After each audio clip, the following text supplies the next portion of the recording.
Welcome to McPlum, simple solutions served daily. In this video, I will explain how to change your Mini Cooper side light bulb. First, gather your materials. A new W5W or 501 type wedge bulb, a Phillips head screwdriver, and a 10mm socket. For easier access, turn your steering wheel fully to the side you are working on. Always ensure your vehicle's ignition is off and the lights are completely switched off before starting. Next, you'll need to access the bulb holder. Look inside the wheel arch for the inner fender liner.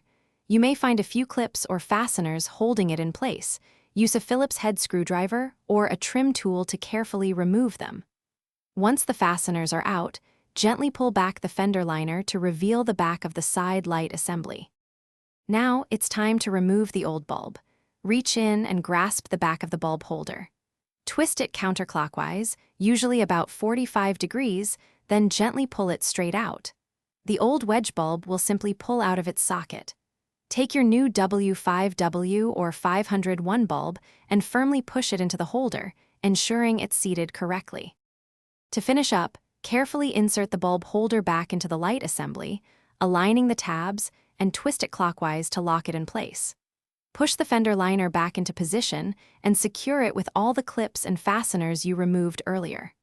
Finally, turn on your Mini Cooper's lights to confirm that your new side light bulb is working correctly. You've successfully changed your bulb. Thanks for watching. Stay juicy and subscribe.